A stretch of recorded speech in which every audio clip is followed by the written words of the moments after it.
안녕하세요. 반갑습니다. 22학년 1학기 교회 상담학을 맡은 이주양 목사입니다. 우리 이 세상이 급박하게 돌아가는데 하나님의 부르심으로 사명을 감당하기 위해서 이렇게 신학생도가 되어서 공부하시는 여러분들에게 마음으로 격려합니다. 우리가 이 학문을 배우면서 바른 목회자로 성장하고 또 그 사명을 감당하기 위해서 우리가 함께 했으면 좋겠습니다. 우리가 목회 상담을 배울 텐데요. 목회 상담을 배우기 전에 우리가 기독교 상담이란 무엇인가부터 한번 알아봤으면 좋겠습니다. 우리가 현재 많은 목회자와 평신도 사역자들이 상담대학과 또 상담대학원에서 또 여러 상담기관에서 상담교육을 받고 목회자 상담의 입장에서 매우 고무적인 일이라고 생각합니다. 한국교회가 상담의 그 필요성을 느끼고 문제 해결을 위해 보다 심층적이고 상담학적인 그러한 방법을 모색하려는 노력이 있다는 것을 보여주기 때문입니다. 하지만 기독교 상담의 개념을 제대로 정립하지 못한 채 교회 안에서 상담을 진행하게 되면은 많은 문제에 봉착하게 될 것이고 또 부작용 또한 적지 않을 것이라고 우려됩니다. 현대 기독교인의 특징과 또 상담의 필요성, 일반 상담의 의미, 기독교 상담의 의미, 또 일반 상담과 기독교 상담의 차이 및 특성, 기독교 상담의 목적과 목표, 이 5가지를 또 알아보겠습니다. 첫 번째로 현대 기독교인의 특징과 상담의 필요성에서 현대 사회의 특징을 먼저 알아볼게요. 한국의 그 전통적인 가정의 기능이 현대 사회의 도시화 현상으로 인해서 점차 약화되면서 인간교육의 중요한 역할을 잃어버리고 있다. 그래서 가정의 기능을 약화시키는 중요한 요인 중에 하나가 뭐냐면 핵가족화 경향이 있다라는 거예요. 그래서 핵가족화의 현상은 가족원들의 연대감은 물론이고 사회적 인간관계를 약화시켜요. 그래서 급격한 서구화의 영향이 개인주의적인 그러한 사고방식을 낳게 되었다라는 것이죠. 가족의 기능을 약화시키는 또 다른 요인이 있죠. 그것은 가정 파괴의 현상이라는 거예요. 개인 행복을 추구하는 이러한 현대 사회에는 부부 사이에 어떤 문제가 발생하면 어떻게 생각하고 있습니까? 이혼을 쉽게 생각하는 경향이 있다라는 거예요.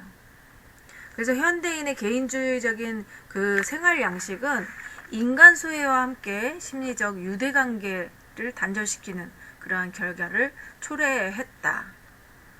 이것은 다시 개인적인 그러한 정서적인 고립을 가져온다라는 거예요. 한국 사회의 현대화는 급격한 인간성 상실이라는 그러한 결과를 낳게 되었어요. 그래서 현대인의 인간성 상실로 삶의 현실 속에서 심리적인 불안과 갈등을 겪으면서 정체성의 위기에 직면하게 되었다라는 것이에요. 그렇다면 현대 한국 기독교인의 특징이 무엇일까요?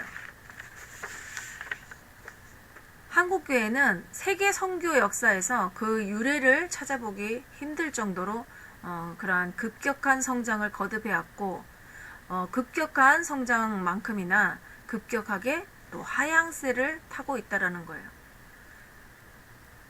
그리고 또 한국의 기독교에 대한 그 한국인들의 그 인식이 매우 부정적인 것으로 나타나고 있습니다.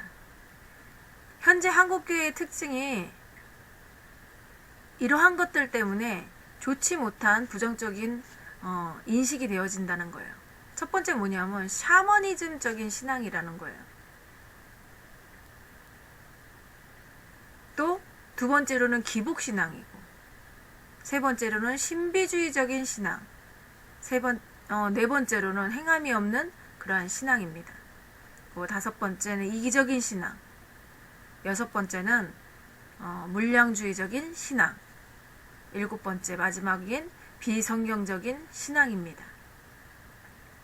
현재 한국교회는 영적인 침체에 빠져 있어요. 한국교회의 성도들 또한 영적인 위기에 봉착해 있다라는 것이에요. 그래도 다행인 것은 말씀을 중심으로 바른 신앙 운동을 전개하는 그런 목회자와 평신도들이 있다라는 것이죠.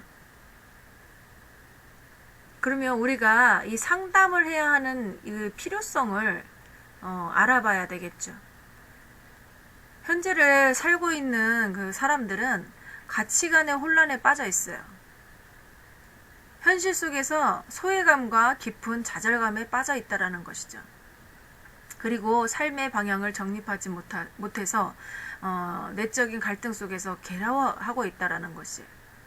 윌리엄 글래서는 이렇게 말을 했어요. 인간에게는 두 가지의 기본적인 욕구가 있는데 그것은 사랑하는 것과 사랑받는 것, 그리고 자신과 타인에게 가치 있는 존재라고 인정받고 싶어하는 그러한 욕망이라는 거예요. 하지만 이러한 욕구가 충족되지 않으면 어떻겠어요? 정신적인 어려움 속에 사는 사람들이 많다라는 거예요. 그들에게는 우리 상담적인 도움이 절실히 필요하다는 것입니다. 우리 주변에도 많은 사람들이 이런 정신적인 문제를 가지고 많은 고민을 하고 힘들어하고 있습니다. 교회 안에서도 다를 것이 없죠. 신앙인들도 다른 사람들과 많이 차이를 느끼지 못할 정도로 정신적인 어려움을 겪고 있다는 거예요. 그래서 믿는 자들도 성도들도 목회자들도 우울증을 한 번씩 겪는다라는 거예요. 그러므로 신앙인들에게도 정신적인 치료와 심리적인 안정이 중요한 주제가 되었다라는 것이죠. 따라서 기독교 상담을 통해서 바른 신앙관을 정립하게 할 뿐만 아니라 정신적, 심리적, 안정된 그러한 관계를 맺을 수 있도록 도와주어야 한다라는 것입니다. 그렇다면 일반 상담이 있고 또 기독교 상담이 있어요. 그러면 일반 상담의 의미를 한번 먼저 알아보겠습니다. 오늘날 전화나 매스컴을 통해서 개인적인 그런 대화부터 시작을 해가지고 우리가 많은 부분을 상담이라고 그렇게 말을 해요. 법률적인 상담, 법률 상담, 병무 상담, 융자 상담, 세무 상담, 유학 상담, 또 심지어는 예견 상담, 투자 상담, 또 피부 미용을 하겠다 하면 피부 미용 상담, 이런 개인적이고 개발적인 그러한 대화를 모두 상담이라고 부른다고 해도 지나친 표현이 아니라는 것이죠. 상담이란 말은 이론, 분야, 또 사람에 따라서 크게 다르기 때문에 누구나 쉽게 동의할 수 있는 그러한 정의를 내리는 것은 쉽지 않다는 것이에요.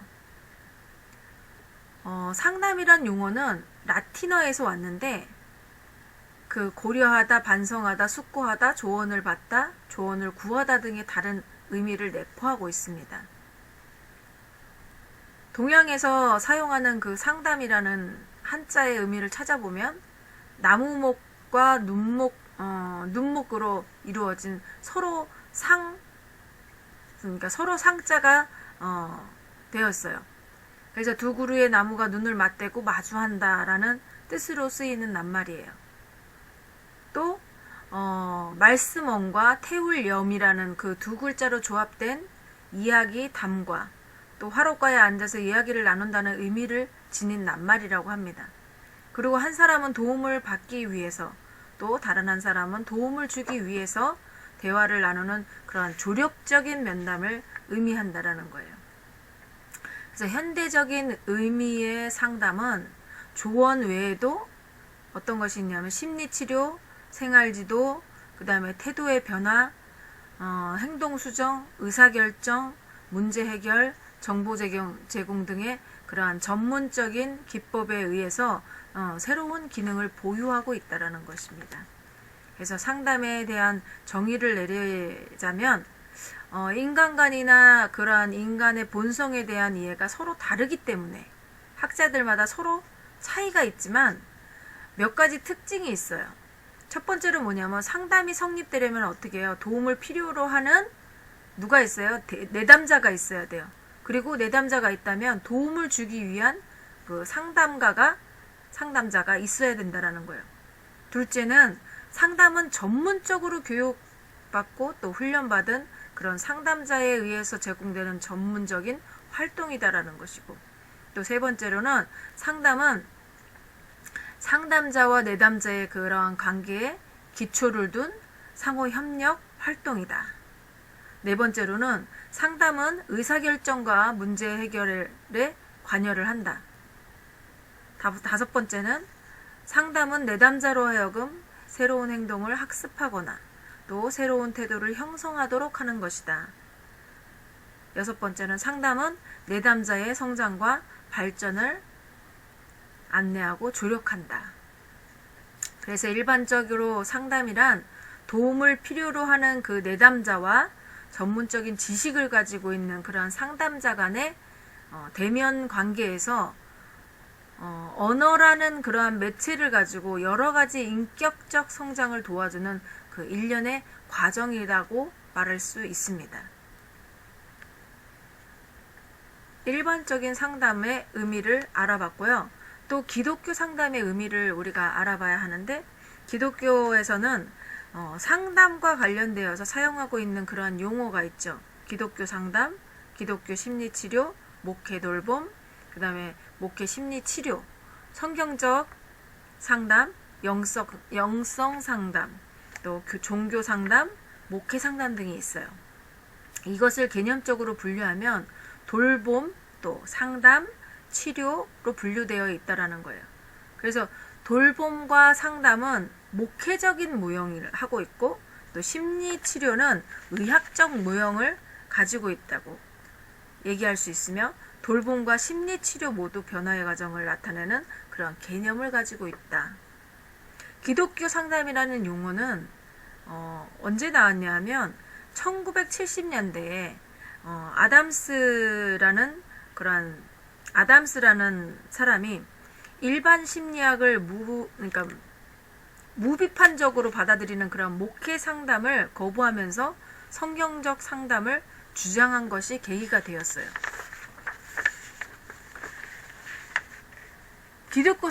기독교 상담이란 하나님께 부름받은 상담자가 성경의 도움을 받아서 고난과 위기를 당한 그 내담자들과 대면 관계에서 신앙적 측면의 그러한 상담 원리들과 실제들을 활용해서 그리스도께서 약속하신 그런 풍성한 삶을 발견하고 전인격적인 그러한 인간 회복과 총체적 회복을 할 수 있도록 돕는 것이에요. 전인적인 인간 회복이라는 것은 하나님의 형상의 회복, 하나님께서 만들어주신 그러한 형상을 회복하는 것. 총체적인 회복은 또 영육, 정신까지 포함해서 그것을 총체적으로 회복하는 것이에요. 그렇다면 우리가 일반 상담과 또 기독교 상담을 알아봤는데, 일반 상담과 기독교 상담의 차이와 또 특성을 알아볼게요. 일반 상담과 기독교 상담의 큰 차이는, 기독교 상담에서는 그 대화가 단순한 대화가 아니라는 거예요. 신앙 요소를 활용하는 개념에 내포된 것이라는 거예요. 기독교 상담은 교회와 신앙 또 신자 등과 관련해서 기독교 상황에서 야기된 그러한 고민들을 해결하기 위한 것이므로, 일반 상담 이론을 그대로 기독교에 적용하거나 또 그 이론을 기초로 해서 기독교 상황을 이해하려 한다면 상당한 한계에 봉착할 수 있다는 것이에요. 기독교 상담자는 기독교의 전반적인 활동, 또 신앙, 교회 등에 밀접하게 개입되어서 교회의 기능을 이해하는 그런 전문적인 상담자여야 한다라는 거예요. 그러니까 주로 우리가 기독교에서 상담하시는 분들이 누구냐 하면 전문적인 기독교 상담을 배워서 하시는 전문 상담자 분들이시고, 또 이 목회자가 또 신앙 상담을 한다거나 여러 가지 상담을 위해서 이 기독교 상담을 배워서 상담을 하고 있습니다. 그래서 전문적으로 상담을 해야 된다라는 것이죠. 그래서 기독교 상담의 특성에는 교회 또 신앙적 정황을 중심으로 발생한 그러한 다양한 문제들을 성경과 신학적인 그 기반 위에서 성령의 인도함을 받은 그러한 상담이어야 된다. 뿐만 아니라 기독교 상담은 은혜의 방편인 성경 말씀, 또 기도, 성만찬, 세례, 찬양, 안수, 예배, 교회의 자원 등등 그 신앙적인 요소를 활용해서 내담자가 가지고 있는 그 문제 해결 방안을 제시하는 전문적인 사역이라는 것이에요. 그렇다면 기독교 상담의 목적과 목표가 있죠. 기독교 상담의 목적은 내담자로 하여금 그리스도와 바른 관계를 가지고 성령과 말씀의 역사로 인해서 중생과 성화를 통하여 인격적이고 총체적인 변화를 체험하면서 하나님께 영광을 돌리는 그런 삶을 살아갈 수 있도록 하고 기독교적인 세계관을 가지게 하는 데 있다 라고 볼 수 있습니다. 또 기독교 상담의 목표는 예수 그리스도를 통하여서 새로운 존재, 또 바른 존재가 될 수 있도록 올바르게 사고하는 것을 배우는 것이에요. 또 올바르게 행동하는 것을 선택하고 올바르게 느끼는 것을 경험하게 하는 데 있다라는 것입니다. 그리고 내담자로 하여금 죄에서 해방되고 또 용서받고 용서하는 그러한 삶을 인식시키고 인격적 성숙과 영적 성숙, 그리고 사회적 성숙까지 이르도록 하는 것이에요. 예수 그리스도를 닮은 그러한 삶을 영위하도록 도와주는 데 있다라는 것입니다. 우리가 일반 상담에서는 그 문제들을 해결하는 그것에만 초점을 맞추지만 우리 기독교 상담은 그것이 아니라는 거예요.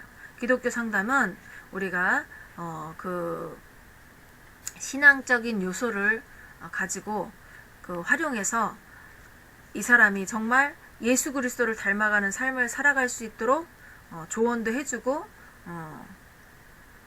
하나님의 말씀으로 그들을 깨닫게 하여 주는, 깨닫는 것은 물론 성령님께서 깨닫게 하시는 것이지만 그것을 알려줄 수 있는 그런 부분은 상담을 하면서 상담자가 알려줄 수 있다라는 것이죠. 그래서 그들이 예수 그리스도를 닮은 삶을 살아갈 수 있도록 도와주는 데 있다라는 것입니다.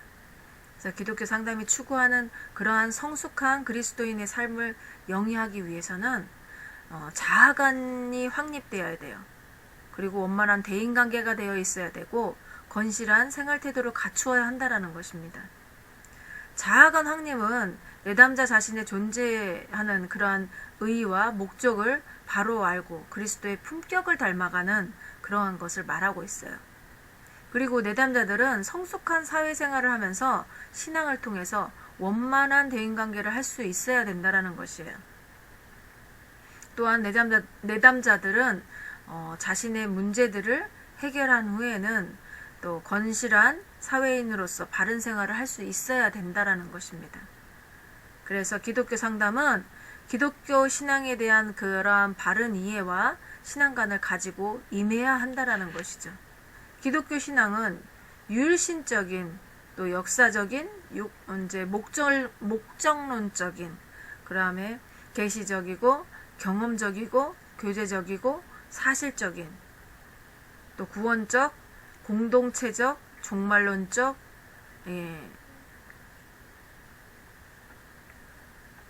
이라는 것이에요. 기독교 신앙의 기본적인 요소들로부터 지나치게 멀어진 기독교 상담자들은 그들이 표현하는 그러한 기독교 정체성을 왜곡할 위험성을 가지고 있다라는 것이죠. 일반 상담과 구별되지 않을 가능성을 안고 있다라는 거예요. 우리가 기독교 상담을 하지 않고 이 기독교 안에서 일반 상담을 할 때는 그 기독교인의 정체성을 그 왜곡할 수 있다라는 것이죠. 우리가 주님 안에서 풀어가야 될 문제들을 이제 일반적인 상담을 통해서 우리가 해결하려고 하는 그러한 일들이 많다는 거예요. 그래서 일반 상담으로는 안 되고 기독교 상담으로 해야 된다라는 것이에요. 하지만 그렇게 하지 않을 경우에는 일반 상담과 구별되지 않은 그러한 가능성이 있다라는 것입니다.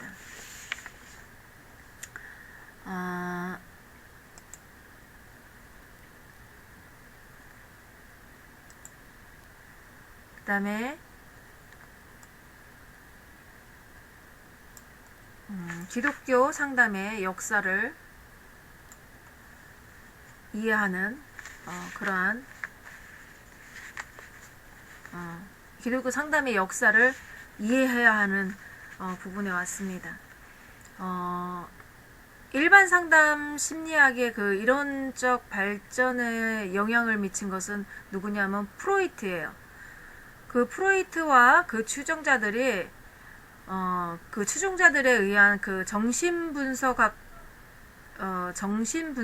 발전이라고 할 수 있습니다.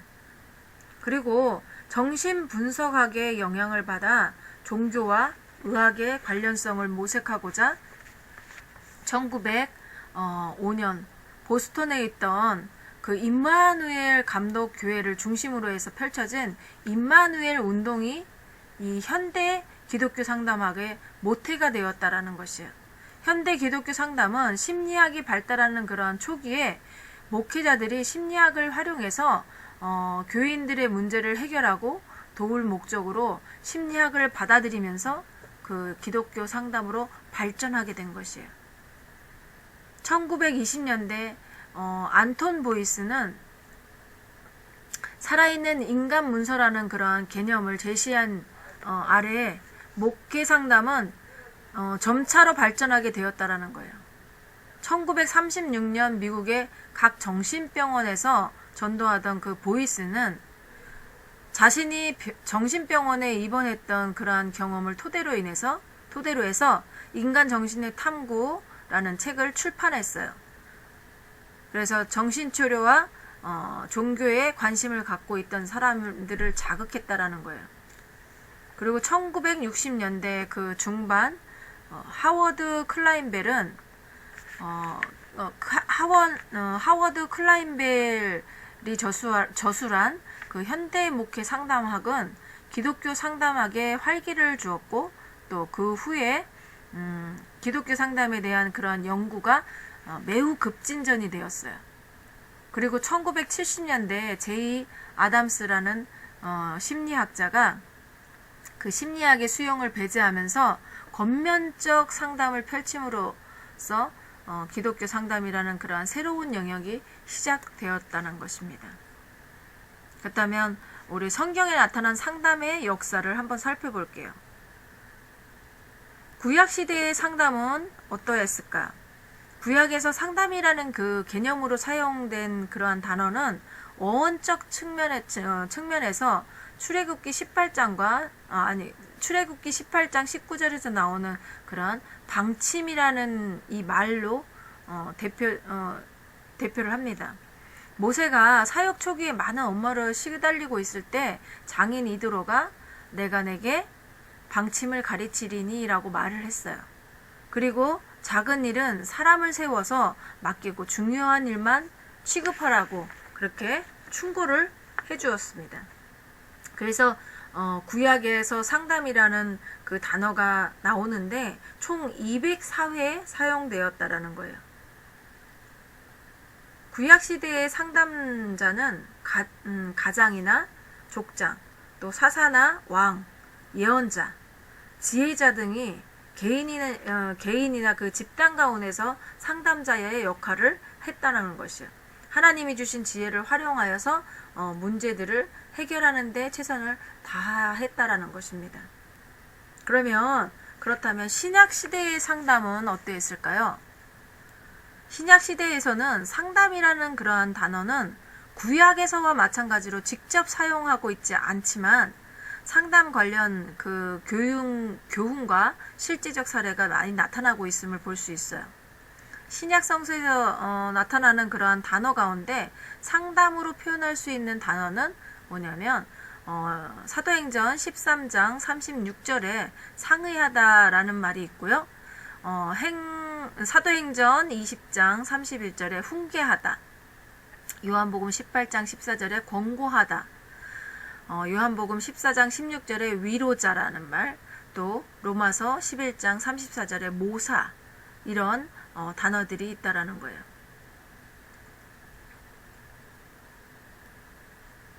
그렇다면 예수님의 상담은 어땠을까?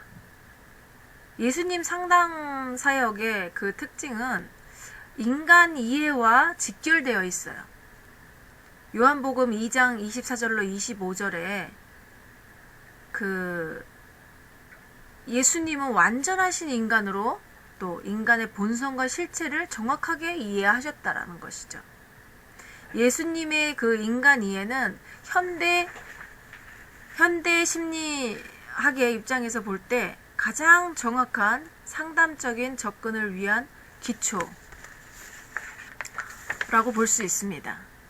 예수님은 상담을 통해서 상처받은 감정을 치유하고 접촉을 통하여서 감정과 관계를 치유하고 또 육체를 치유하고 또 사회적으로 회복시키셨다라는 것입니다. 우리가 그렇다면 또 바울의 상담을 한번 볼게요. 바울은 주로 신앙 지도자의 입장에서 상담을 했다라고 볼 수 있습니다. 가정 문제나 도덕 문제나 또 종교적 파벌 문제, 우상에게 바쳐진 재물 처리하는 그러한 문제, 방언 문제, 그러한 문제들을 당시에 중요한 문제들을 사랑으로 해결하라고 했다라는 거예요. 바울은 서신을 통해서 공감할 수 있는 그러한 부분들을 찾았고 또 판단보다는 내담자의 눈높이에 맞춰 해결하라는 그러한 시도를 했다라는 것입니다. 우리가 예수님의 상담, 예수님께서 사람들을 만나서 어떻게 하셨는가는 성경에 다 나와 있습니다. 그렇게 예수님께서는 모든 것을 회복시키기 위해서 그 육신적인 병을 치유하시고 또 그 사람과 사람 간의 그 감정, 그 관계를 치유하셨고 또 상처받은 그러한 감정들을 치유하셨다라는 것이에요. 그래서 우리가 상담을 할 때도 이러한 문제를 가지고 오는 내담자들이 많습니다. 그러기 때문에 예수님의 그 마음으로 그들에게 도움을 주고 또 바울과 같이 사랑으로 해결하려고 하는 그러한 마음으로 상담을 하시면 좋겠습니다. 두 번째로는 목회적 돌봄의 역사예요. 초대교회 시대부터 목회 상담이라는 그러한 단어를 사용하기 전까지는 목회적 돌봄의 시대라고 말할 수 있어요. 목회적 돌봄의 형태로 진행된 그러한 상담의 역사는 꽤 긴 세월 동안 이어졌습니다. 초대교회의 목회적 돌봄을 보면 초대교회에는 그리스도인들이 박해 속에서 재림의 희망으로 살고 있을 때에 교회의 지도자들은 위로와 돌봄의 사역을 했어요. 그래서 초대교회의 목회적 돌봄은 그리스도인의 정체성과 교회 공동체 확립과 과정에서 그 당시에 그리스도인들이 겪는 그런 핍박과 고통의 문제에 대한 그런 해결 방안을 제시하는 데 주안점을 두었다라는 것이에요. 또 2세기에서 3세기의 목회적 돌봄을 보면 2세기, 3세기에 이르러서 예수님의 재림에 대한 그러한 기대가 점차 사라져가고 있었어요. 그리고 로마 제국은 기독교에 대해서 점점 적대적인 태도를 갖게 됐고, 그래서 목회적 돌봄은 불확실한 그 미래 속에서 공동체의 신앙을 지탱하는 것이 그 주요 관심사가 되었다라는 것이에요. 그 다음에 4세기에서 5세기의 목회적 돌봄은 또 4세기에는 어때요? 황제가 기독교인을 공인함으로 인해서 박해의 시대가 종식되었어요. 콘스탄틴 황제의 그 기독교 공인은 기독교를 제국의 종교를 삼음으로써 초대 교회가 지니고 있던 그런 교역자와 평신도의 수평적인 관계가 어떻게 해요? 수직적인 차원으로 변형시켰다라는 거예요. 그래서 기독교가 로마 제국의 사고 형태로 문화화되면서 공적인 예배 행위가 생겨났고 또 목회자가 주된 업무를 하게 되었습니다. 그리고 제국교회의 틀 안에서 점차 제도적인 그런 형태를 잡아갔어요. 그 다음에 중세 초기의 목회적 돌봄은 중세 초기는 어떠냐면 유럽사의 중간 기간 중의 일부예요. 시작은 서로마 제국의 멸망 때인 5세기 말부터 10세기까지 일컫고 있어요. 중세기로 들어가면서 목회의 개념과 기능이 어떻게 변화되었는지를 가장 체계적으로 보여주는 그러한 문서가 그레고리 교황의 목회 규율이라는 그러한 문서가 있습니다. 중세시대의 목회적 돌봄을 한번 볼게요. 시대에는 성직자가 권력을 추구하는 그런 섬김을 살기보다는 섬기를 받는 태도가 강화됐어요.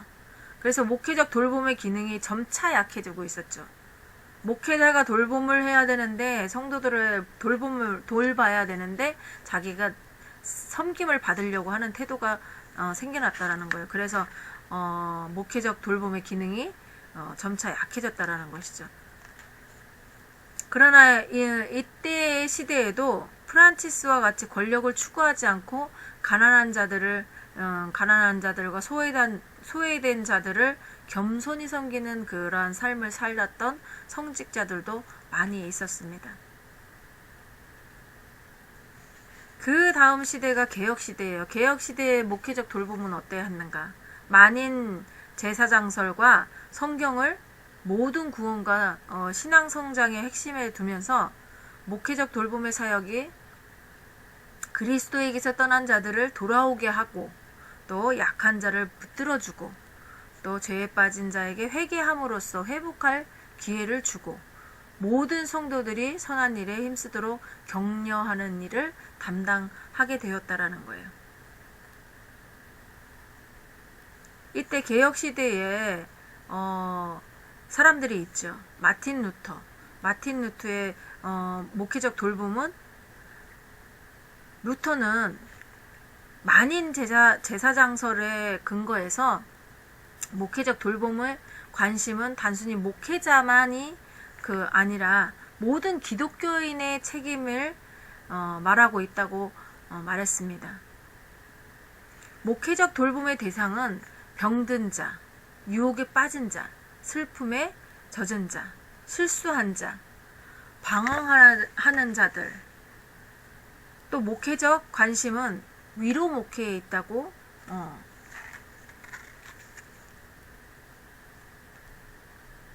마틴 루터의 목회적 돌봄은 위로의 목회였다라고 볼 수 있습니다. 그 존 칼뱅의 목회적 돌봄은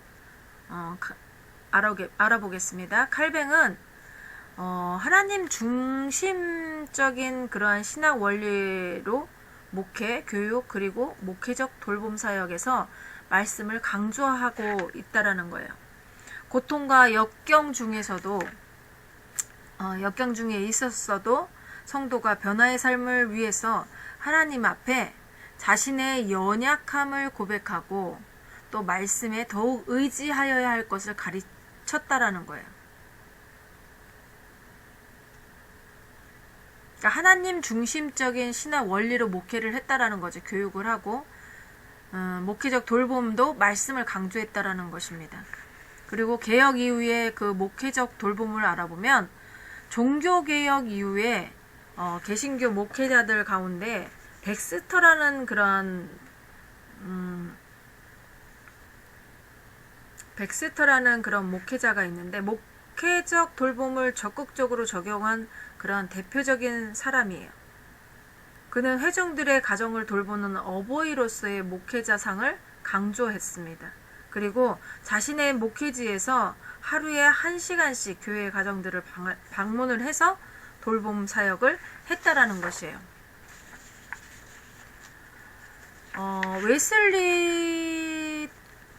웨슬리도 목회적 돌봄을 적극적으로 실천한 사람입니다. 웨슬리는 가난한 자, 병든 자, 죄수들을 방문해가지고 힘있게 설교했고, 또 그들을 위한 각종 프로그램을 개발했어요.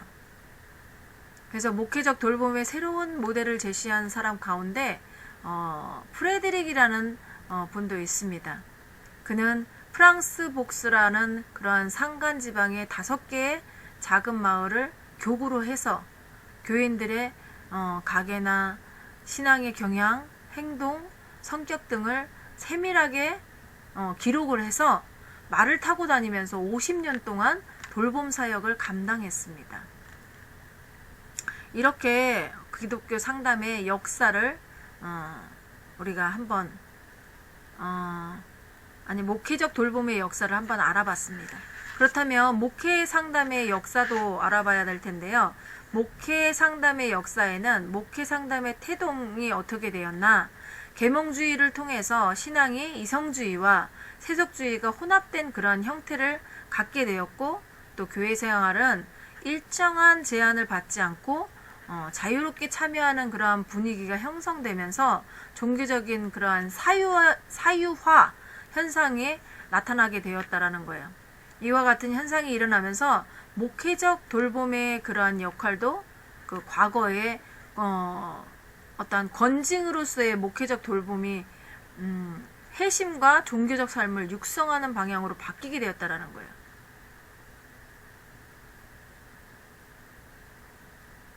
(20세기) 초반의 그 목회적 돌봄은 19세기 서양에서 급속하게 발달한 그러한 종교의 사유화에서 기인한 자아 추구에 관심을 기울이면서 심리학적 지식에 더 많은 관심을 가졌다라는 것이죠.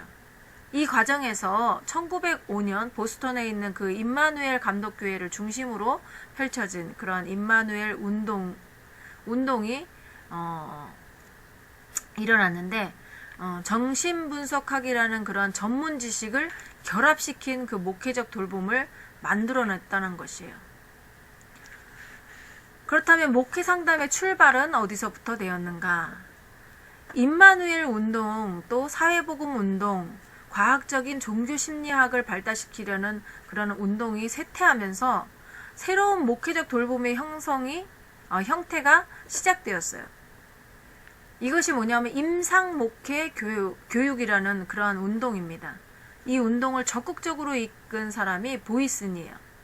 임상목회 교육 운동은 목회 상담 운동으로 발전하게 되었다라는 거예요. 보이슨은 자신이 정신병원에서 투병을 하면서 얻은 그러한 경험을 토대로 기존의 그러한 신학교 교육 방법으로는 위기에 처해 있는 그런 사람에게 효율적인 목회자가 되지 못한다고 생각했어요. 다시 말해서 죽은 문헌인 교과서나 서적을 통한 그런 학술적인 방법으로는 효과가 없기 때문에 현장에서 그러한 살아있는 문헌을 통해서 산지식을 얻어야 한다고 주장했다라는 것이에요. 우리가 마지막으로 그러면 목회 상담의, 오늘 이 시간에는 마지막으로 목회 상담의 성장을 알아보고 마치겠습니다. 임상목회 교육 운동은 1930년에서 40년 사이에 점진적으로 성장했고, 또 1950년에서 60년에는 신학교 안팎으로 크게 활용하는 그러한 단계에 이르렀어요. 1930년대 말부터는 변화가 일어나기 시작했습니다. 여러 가지 연구 결과들이 발표되면서 실존주의 이론과 인간 중심 이론이 목회 상담에 영향을 주었어요. 그리고 프로이트의 학설과 상관없이 개인과의 그러한 대화 방법에 있어서 임상 목회의 전통을 실행했던 그 로저스는 인간과 심리치료를 통해서 비지시적인 상담을 소개했어요. 1951년에는 내담자 중심 치료라는 그러한 용어로 바뀌게 되었습니다. 목회 상담은 1960년에서 70년대를 거치면서 급속도로 성장하게 되었어요. 특별히 1963년에는 목회 상담학회의 창립은 목회 상담의 정체성 연구와 전문화에 많은 기여를 했다라는 것이에요. 1970년대 이후부터는 목회 상담의 관심은 집단 상담과 또 결혼 및 가정 문제 상담으로 옮겨갔어요. 이때부터 부부 상담이 생겼고 가족 상담 분야가 크게 곽광을 받았다라는 것이에요. 1980년도에는 1980년도 이후에는 프로이트의 정신분석 요법에 근거해서 대상관계 이론과 자아 심리학 이론이 도입되었다라는 것이죠. 1990년 이후 인지요법이 도입되었다라는 것이죠. 현재 목회 상담의 주제와 영역은 더욱 다양해졌고 상담 형태도 계속 발전하고 있다라는 것입니다. 그래서 우리가 목회 상담의 역사까지 알아봤어요. 그러면은 다음 시간에는 계속 이어서 기독교 상담의 역사, 한국 기독교 상담의 역사, 그 이후로 또 기독교 상담의 이론적 기초 등을 한번 알아보겠습니다. 이 한 시간 또 고생하셨고요. 공부하시느라고 고생하셨고, 우리가 이 기독교 상담이 굉장히 포괄적인데 이것을 배워서 우리가 그 목회 목회를 하면서 좀 얻어가는 게 많으시고 또 목회 상담을 잘 하셔서 그 내담자들이 다 회복되어지고 또 예수님의 그 모습으로 회복되어지는 그러한 그 삶을 살도록 도와주는 그러한 우리가 상담자가 다 되어야겠습니다. 오늘도 수고 많으셨습니다. 감사합니다.